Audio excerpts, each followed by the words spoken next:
Blended DTC with omnichannel is a huge opportunity, but omnichannel can often work as just establishing brand presence that ultimately pushes people into DTC or vice versa.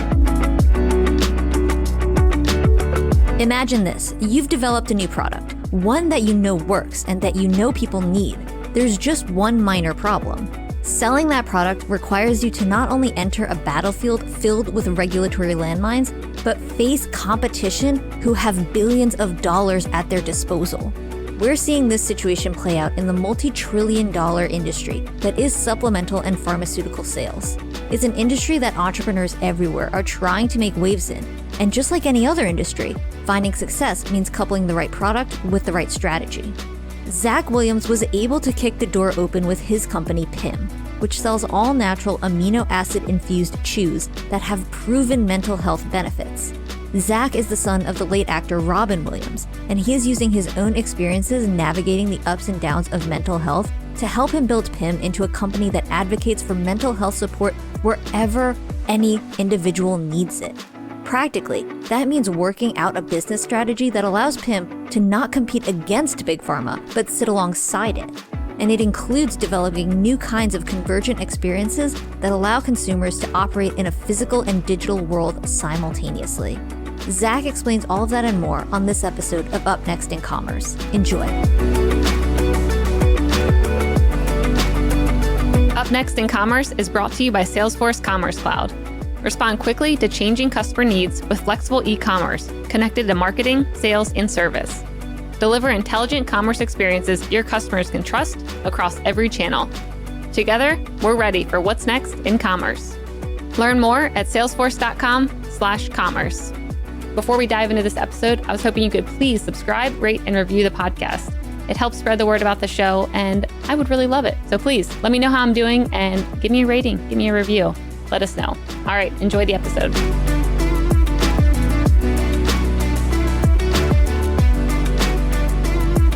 Welcome back to Up Next in Commerce. This is your host, Stephanie Postles, co-founder at Mission. Today, I'm chatting with Zak Williams, the co-founder and CEO at PYM. Zak, welcome to the show. Thank you so much, Stephanie. It's a pleasure to be here. Yeah, I'm very, very excited to have you on. I was going through my amazing prep doc, and I first thought that Hillary was playing a joke on me when she wrote down Zak's the son of actor Robin Williams. And then she likes to put in silly things to see if I'm going to go with it. And then I'm like, oh, wait, this is actually real. And I started reading a bit about your story and your company. And I would love for you to actually start with that. Tell me a bit about what led you to PYM and expand on that, because I was really excited to hear about the full story. Yeah, certainly. Well, what led me to starting PYM, the mental health support company, started very early on in life. I had anxiety throughout my teens that manifested into something more extreme. After my dad, the entertainer Robin Williams, died by suicide, I found myself experiencing bouts of depression, also extreme anxiety and stress episodes. And I was feeling like my life was becoming unmanageable. I was trying to use alcohol to self-medicate and was trying to find any other solution that would work. Tried cannabis products, had prescription pharmaceuticals, which work for many people. For me, I didn't find the solution that necessarily helped me in a way that would work in perpetuity. And then I found, some help in things like talk therapy and the like. But through that experience, a couple things happened. One was I was diagnosed with post-traumatic stress disorder. Yep. And was dealing with a lot of issues associated with that. And the other thing is I started to find help and support through committing to service, specifically working with mental health organizations, not-for-profits, supporting them around things like governance, organizational development, fundraising initiatives, strategy, business development, whatever it is they needed help with. I wanted to jump in and support because I found actually that commitment to mental health organizations really helped me. And through that experience, another thing started to happen in which I found that me sharing my story and what I went through and the like really helped others while helping myself. So I found that like, being vulnerable and taking a lens of vulnerability and opening up really ultimately ended up starting that process of healing for me. Mm-hmm. And so I found the mental health advocacy is one component. The second component is when I took self-medication out of the equation using alcohol. And by the end, I was drinking alcoholically, and it was just not good for my mental health. I was feeling very emotionally dysregulated and not having a great time. And so when I cut out alcohol, I was still really stressed and really anxious, and realized that I needed something to support me throughout the day. And I found a solution that my wife introduced me to. My wife, Olivia June, who's also a co-founder in PYM, she turned me on to amino acid formulations, which when I tried them, were a game changer. Mm-hmm. They helped me feel clear and erase the anxiety that I was feeling, and that was ultimately crippling me. And so she was introduced to this sublingual tincture by one of her doctors, and when I tried it, I was just like, wow, this is transformative. So armed with the insights of mental health advocacy is very healing for me, and amino acid formulations really help support me throughout the day, I realized there was an opportunity to develop something that was very near and dear to my heart, but also helpful for people while focused on the core mission of mental health support. And so I started PYM with the lens of creating a brand that stands for mental health support, like Red Bull stands for energy. Yep. And so in starting the company, we kicked off the food science and product development elements of that in 2019 and created something that was both safe and effective while also being delicious. And we worked with a food scientist named Lena Kwok, who was the director of research and development for the French Laundry, which is a restaurant in Northern California. Yep. A very well-known, internationally regarded restaurant in California. And so we wanted to create something that had a great taste and smell and a texture that felt unique, but also toothsome. And so we came upon something that we ended up testing with our early beta testers that they liked and they found effective. And so we kicked off the commercialization phase when we decided that everything was in line with not only how we wanted it, but how our beta testers felt it should be. Very cool. And so through that process, we hired the chief operating officer of Sugarfina, a wonderful man named Scott Coolard, who came on as our chief operating officer, and he accelerated the process of commercialization by about 200%. And now we're out in market, and we're getting this feedback from our customers and early advocates that our product is a lifeline, and it's helping people in a very significant way. And we're doing these give back campaigns where we're supporting mental health organizations, starting with Bring Change to Mind, which is an organization I'm on the board of that focuses on developing communities in high schools for mental health support, while launching campaigns to break down the stigma associated with mental health. And moving into 2021, we will be deepening our relationship with Bring Change to Mind and have a portion of our proceeds of every sale going to supporting building mental health communities in high schools. So that's what we've been up to in a nutshell. The why behind it relates very much to mental health advocacy. We see ourselves as a brand that stands for advocacy, and we want to really triple down on supporting the movement associated with mental health. That's what we're all about. That's great. So, I mean, it seems like this kind of product would have a lot of barriers to entry? Because when I think about the market right now around, mental health products and CBD and cannabis and all this stuff, like there's already a market there. There's already been a lot of messaging, a lot of advertising, but for a product based on amino acids, which honestly, I haven't even really heard of that. I mean, tell me a bit about how you overcame those barriers and educated new audiences, or starting to. I know you just recently launched, but tell me a little bit about that process to, really get your product on, front of people's mind. Sure. So amino acid formulations for mental health support it's not a new thing. We didn't miraculously come upon something that was new to the world. Mm-hmm.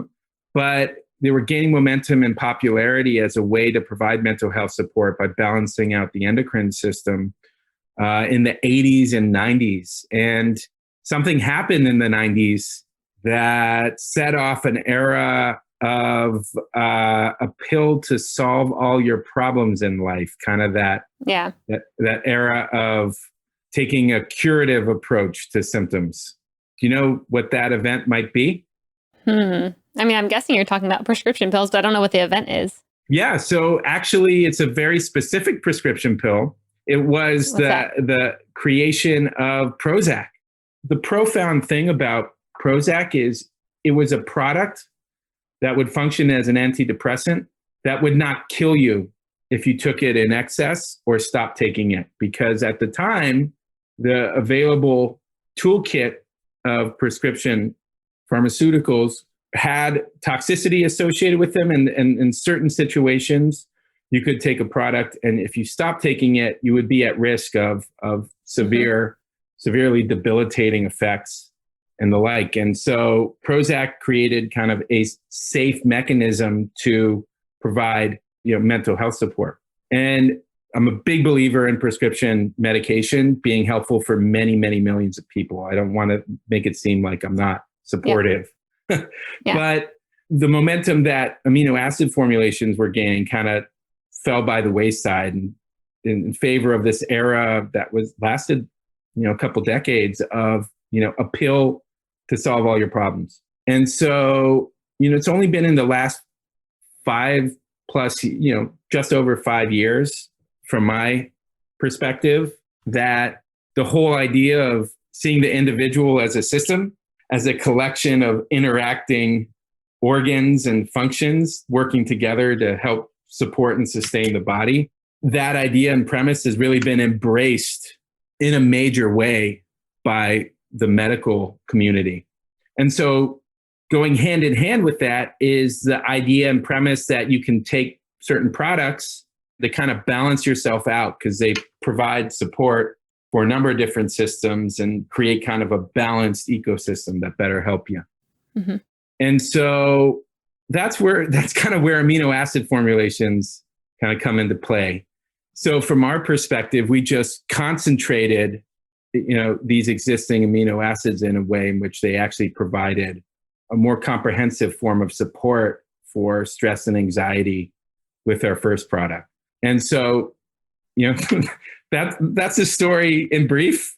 Yep. But, the challenge is very specifically, we need to popularize amino acid support as a way of providing mental health support because it's science research and studies behind amino acids being helpful for people, but people aren't too aware of it. And so as part of forming the company and making the effort to formulate something that was helpful for people, we established a science advisory board from Harvard Medical School, UCSF, USC, and MIT, and with a specific focus on neuroscience and neuroendocrinology, with some mental health epidemiology being an element of that as well.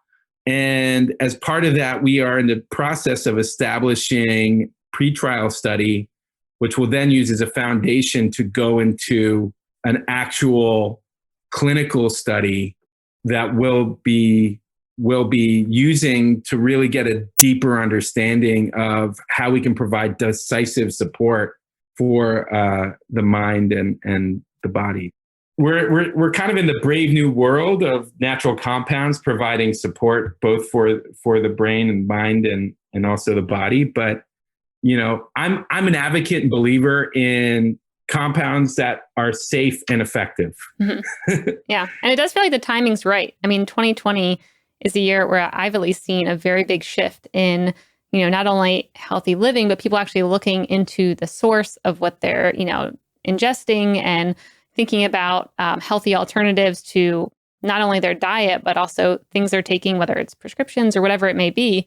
So it feels like the market's ready for it, but then figuring out ways like you're doing to pull it together and put it in an easily consumable format where people kind of know, oh, here's the 5 things that are coming together. Here's what they're going to do. Someone's already done the science behind me, instead of trying to piecemeal these extracts and, things off of Amazon together to try and fix a need based on, all the YouTubers and influencers and people who are telling you like, oh, this is good for this and this is good for that. Like so much information now. Well, that's what I was doing. I was cobbling together an experience that helped me, but it was with a bunch of different products. And so I agree. I think that there is a major opportunity on the research side too. There are some great companies that are focused on establishing more research through studies, some registered, some focused more so on kind of doing the research to really understand how things work prior to actually doing registered studies. And there's organizations and companies that are focused on actually creating frameworks to do the testing. I will give a specific shout out to my buddy, Jeff Chen, who was one of the founders of the Cannabis Research Initiative at UCLA. And he recently started a company focused on doing research around natural compounds. And his new company, Radical Science, is hyper focused on establishing frameworks, specifically clinical frameworks around testing for natural products.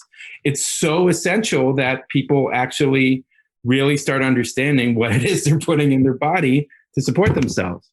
How do you approach that regulatory field? Because like you said, I mean, to me, it sounds so scary entering a market like this one where, you're doing things for the first time. It's new. People aren't used to it. I mean, how did you approach this field? And did you find any, quick paths to get past some of the crazy rules and regulations to be able to actually start, creating a product and testing it and seeing how it would work?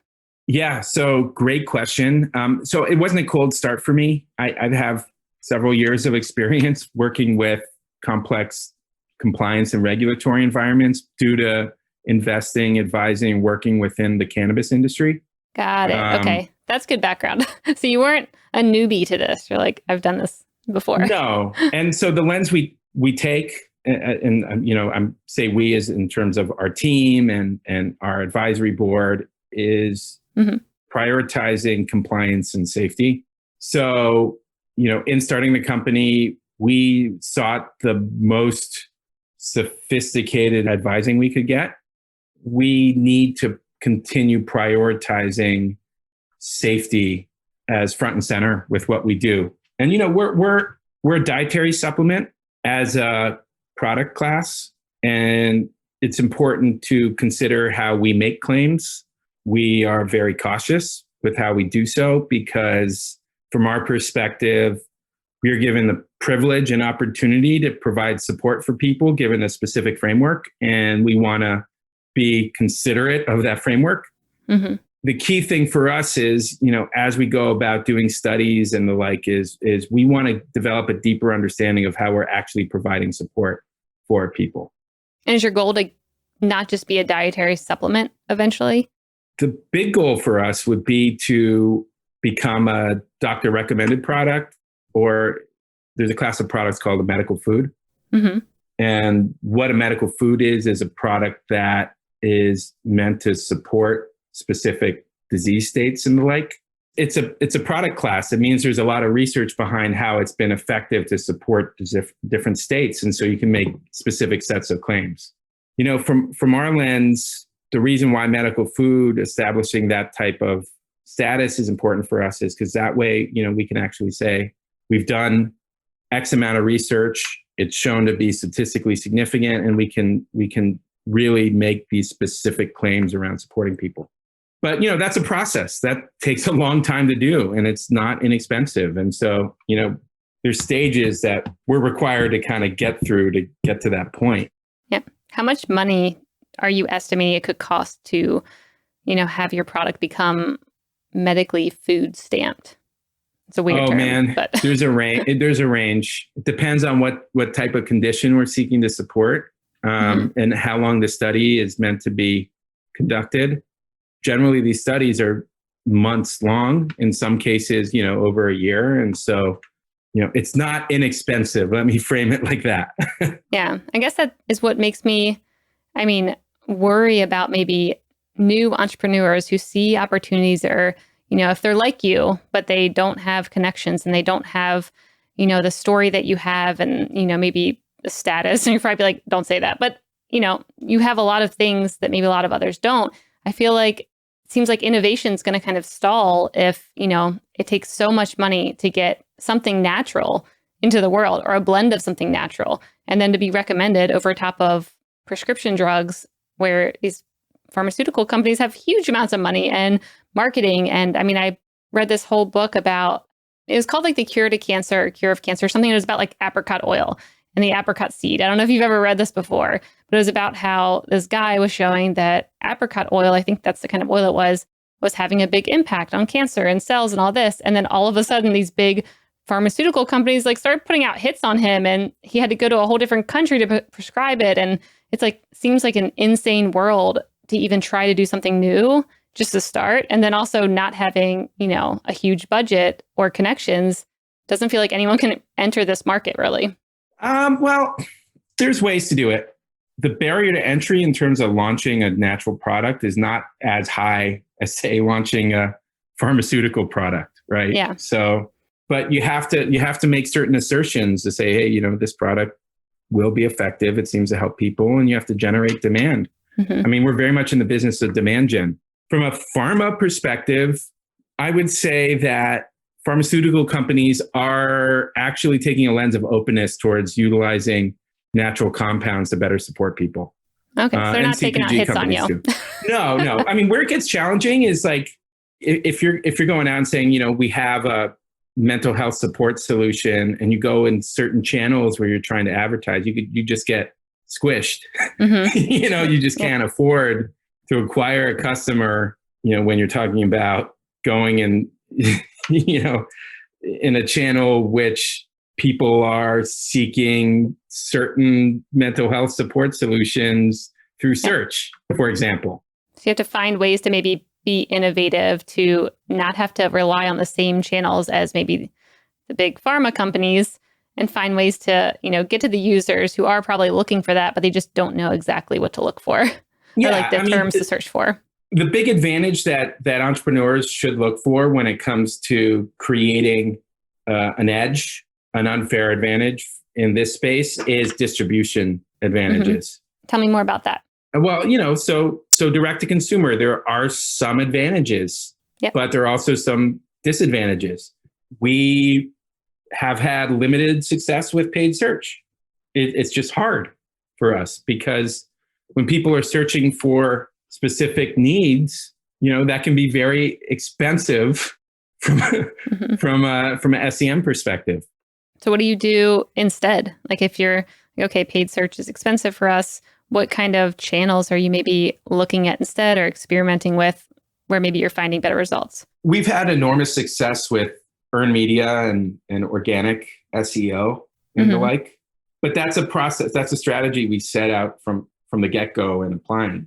I come by our company and the products very, very honestly, and part of what I do with mental health advocacy is just share our story consistently. And, when it's combined with PYM, people are curious. And so, sometimes they end up being drawn and attracted to our product. The thing too, which we found has been helpful for folks, is that we're not advocating for a product to be a cure-all. It's actually kind of, I don't want to say the opposite, because that's not quite the case, but it's kind of adjacent to that. We want to get people into the mindset of prioritizing mental health hygiene as part of their daily ritual. Hopefully our product's a catalyst, right? And so, if they're taking our product as the solution for their mental health support over the course of their day, that's great. But ideally they should be doing other things to best support themselves. Yeah. You know? Yep. Which I think that's the messaging that will win going forward. I mean, all the companies I've had on the show so far, so many people talk about authentic messaging and, not just having the same kind of corporate speak like, maybe they used to years prior or something. So I think thinking about how to craft that going forward, it's actually more trustworthy if you say something like, this isn't, a fix. This is meant to be a part of your daily routine, along with exercise and eat healthy and, whatever else you need to do to stay healthy. Yeah. And, the thing for us, we really want to push for and advocate for something I call enrichment loops, meaning, if you come to our product and take it on a consistent basis, hopefully it adds value every time, meaning you're clear-headed, you can learn something, you can engage in an activity that's helpful. If that's not the solution for you, then we're not going to push it on you. Yep. Do something else that helps you. Again, this is where prescription pharmaceuticals, if you're finding a solution with prescriptions, by all means, take that solution. Yeah. If it's meditation, if it's mindfulness activity, if it's a fitness regimen, if it's nutrition, for most people, it's most likely a mix, right? And for me, it's a mix of meditation, eating well, some fitness, but I could definitely be better on it. I take PYM because it helps me, and I think I'm a big believer in talk therapy and community support groups. Yeah, that's my mix. Yeah, everyone will have their own. Unfair advantages in distribution. If you have a digital channel like an app or something, we're exploring creating a companion experience. That gives you an ownership of being able to really provide unique insight, push out notifications, establish a foundation of data that better helps you understand what it is the customer needs. And there's an advantage there. I think, blended DTC with omnichannel is a huge opportunity, but omnichannel can often work as just establishing brand presence that ultimately pushes people into DTC, or vice versa. It could be DTC that ultimately pushes people into a daily, loop, ideally an enrichment loop around purchasing products at their natural grocer. Okay, I'll close at that, but I think focusing on unfair advantages in distribution is how entrepreneurs will get ahead in a very challenging space. Yep. Yeah, I agree. A lot of entrepreneurs that I've talked to on the show, a lot of them have really good stories, but not everyone tells it. Like, some people are hesitant to tell their story. Did you experience this with, everything that happened? Did you ever feel a need to pull back and you weren't sure if you wanted to share, or you weren't sure what you wanted to talk about? Like, tell me a bit about how you thought about sharing your story and resonating with people. Like, were you scared at any points to do that? Because I've heard a lot of people have been, or don't know how to tell it. The lens I take is that there's great strength in vulnerability. And I've been guarded a large part of my life. And, in not sharing my experience and the like, I realized that I was losing out on opportunities to help people. I was given many advantages in life, and there are elements that have been disadvantageous, but instead of seeing it as that and seeing it as kind of a foundation for resentment or being annoyed around certain things, I say this is just part of my experience. And there might be shared experiences, or there might be something that would be unique to your experience or not very many people. And I think that needs to be embraced. So my whole thing is share my perspective and story. As it relates to PYM, try to be, considerate of really the advocacy that underlines what we're doing as well, because that's what really matters at the end of the day. I think people just need to find what it is that they want to tell and really understand that they're crafting their story in the present, in the now. If you don't want someone else's story, own your own. It's a muscle. I had a lot of fear and anxiety around sharing stuff for a large part of my life. So now you're talking about even before your dad's passing, you were not very vulnerable. What pushed you to want to start sharing, and why do you think you were holding back before? I think that I was doing certain things that I was ashamed of. I was, drinking has always been a problem for me.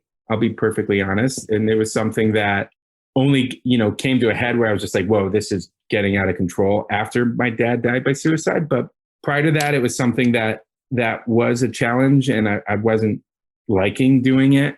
Mm-hmm. And, I think there were elements of my story that I was like, I was ashamed of, perfectly frankly, and to be perfectly frank about it. And so, in that, I realized, there's certain elements of my story that are, private, and I relate to being considerate of the sphere of individuals or communities that are, entitled to that. And then, there's elements that I love to share and talk about. And the thing for me is, when it comes to mental health, talking about mental health, and I like talking about it because it's very healing for me. Mm-hmm. So before the show started, we were talking a little bit about converging experiences, and I want to hear how you're thinking about this, especially, with probably giving certain talks that now, this past year had to all be virtual, not as much in person. Like, tell me a little bit about how you're thinking about online and offline blending, and what you guys are betting on for next year. Well, the big bet we're making is that people will continue needing mental health support products. I mean, after 2020, yes. Yeah, but here's the thing is that, relative to the pandemic, there's been a shift into the COVID pandemic. We can talk about the parallel mental health pandemic, which is a thing too. There's been a shift to kind of embracing and engaging, or customers, communities, populations, embracing and engaging in digital experiences, whether it's telehealth, things like that, or for meetings, remote work, Zoom, things like that. But we're hitting the stage where we're starting to see what a post-pandemic world will look like. Just little glimpses of it. And there will likely be people wanting to connect with other people in person, people wanting to go out and shop and dance and eat out in the open. So there will be habits, and there will be people who have become acclimated to digital experiences, but people will also want to go out into the world. So I think it'll be interesting to see the blend of online and offline that's going to be this new paradigm. And I think, as we're thinking about it at PYM, we're very much thinking about establishing a companion experience to support people throughout their daily activity.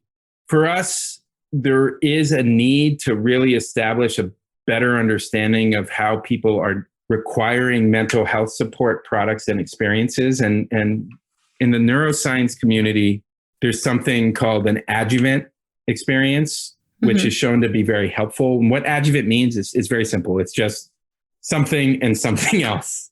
And something else. Wait, what? It sounds simple, but I don't get it. No, it's just an adjuvant experience is like talk therapy and some sort of prescription protocol. Oh, so blending two things together. Got it. Yeah. So that's adjuvant experience. And so, from our lens, we wanted to create an adjuvant experience that is fun, accessible, and accretive in terms of delivering value and support for people. Mm-hmm. And the two things that are most helpful, at least in terms of based upon my experience in talking with researchers and doctors and scientists about how consumer-oriented mental health support experiences can help people, is insight and community. The insight component involves behavioral recommendations, maybe data, specific things that help people live a life that they want to live. And the community component involves supporting authentic connection with people. Mm-hmm. So those are the hints in terms of how we're thinking about developing an adjuvant experience, which ideally we hope to be convergent. And I see there's an enormous opportunity, and it's very hard to get right. I'll say that. I'm not, this isn't a cakewalk, but because you need to really factor in blending the online and offline experience into something that feels natural and seamless and ideally fun. I think a lot of companies are going to be taking that tack because events are going to be really big. Mm-hmm. People are going to start eating out again. People are going to start shopping beyond just kind of going out and, doing a foray out into the wild and then coming back. Yep. It's going to be something. I just went to Costco. What a blast. Well, but for instance, where Target has really, really done an excellent job is on their pickup experience. Mm-hmm. I mean, it's been a game changer for Target this year in 2020. Yep. Where you shop, you order online, and then you go to Target, you pick stuff up. That's technically a convergent experience, blending the online and offline, because it involves you having to engage in the physical world and using a digital experience to achieve your goals and objectives. But I think most companies are going to have to think about that in a very meaningful way in order to maintain an edge. I think telehealth platforms have achieved a huge boost this year, but there's going to be some reversion, and it's not going to be a reversion to the previous mean. So they need to think about, okay, what is it that we can do to establish an edge to further support people when they go out into the world again? Mm-hmm. And so that's essentially what I mean by convergent experience. From a mental health support perspective, it's really about developing an adjuvant experience. X and Y together at last to create better support for people than the individual parts. Got it. I love that. That's a very good example and description. And I feel like I learned a new word. So this is a win all around. Hey, it's my pleasure. All right. So we have about 10 minutes left. I want to shift over to the lightning round. The lightning round is brought to you by our friends at Salesforce Commerce Cloud. This is where I'm going to ask you a question and you have 1 minute or less to answer. Do you think you're ready, Zach? Yes. All right. What's up next on your Netflix queue or Hulu or whatever you use? I'm excited about watching The Crown. It's been on my list for ages, and we're starting to get through our queue, and so now it's The Crown. A lot of people have said that, so I'm guessing you're going to enjoy it. All right. Cool. What one thing do you not understand today that you wish you did? I wish I spoke Japanese. That's a good one. I love Japan. It's my favorite.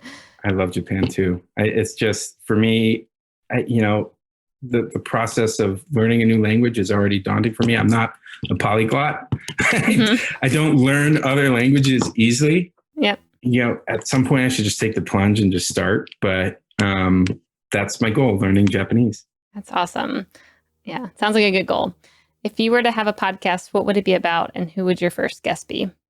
My podcast would be about getting to the very core of people's experiences, like what's their truth, and whether they know it or not, hopefully we can uncover that truth. What is it that they're all about? And my first guest would likely be one of my favorite people on the planet, Dr. Adam Ghazali, who is an advisor for PYM and a scientist and a profoundly interesting person that I'd love to get to the bottom of finding his truth. This sounds like a good show. I think this needs to happen. Thanks. What's the nicest thing someone's ever done for you? Well, I mean, I'm a big fan of my son, Mickey. Uh-huh. That's good. And having, my wife, Olivia, her having carried Mickey for nearly a year. Aw, that's sweet. That was extremely thoughtful and considerate of her. That's very sweet. I like that. All right. And then the last, I have two more. What's up next on your reading list? I have there's a bunch of things, but the main one is the Jim Simons biography. Cool. All right. And then the last one, what one thing will have the biggest impact on e-commerce in the next year? I think it very much relates to kind of more seamless experiences, frictionless experiences, because even though it is quick and can be considered convenient, it could be so much more convenient. And I think the disruptors that are establishing quick checkouts, embedded checkouts, connecting wallets to checkout experiences, things like that, that's gonna be a game changer, because it enables, people who have an edge there are going to really be able to see the difference in their bottom line. I know it's a very tactical consideration, but I think that's really one of the game changers. Yeah, you'll have to check out our interview with the CEO of Fast. It was a very fast and good interview, and definitely opened up my eyes to what a frictionless e-commerce world could look like. I think fast is great. Yep. Cool. All right, Zak. Well, thanks so much for coming on here and sharing your story and being vulnerable. Where can people find out more about you and PYM? Well, you can find out more about me through tuning into this podcast and other advocacy work I do specifically. I'll push people to advocacy. Mm-hmm. I work with organizations called Bring Change to Mind, United for Global Mental Health, Inseparable, and then Project Healthy Minds. Those are the 4 mental health organizations I work with. So you can find out more about me through the work that I do with those organizations. Yep. And then you can find out more about PYM at youcanpym.com, youcanpym.com. Amazing. I will be checking it out after this. So thanks so much. It was really a pleasure to have you on, and love to have you back in the future when your app is out. Awesome, Stephanie. Such a pleasure.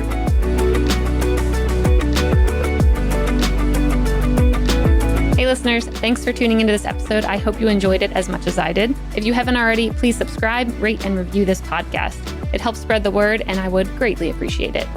See you next time. Up Next in Commerce is brought to you by Salesforce Commerce Cloud and created by the team at mission.org. Subscribe now at Apple Podcasts or wherever you listen to podcasts.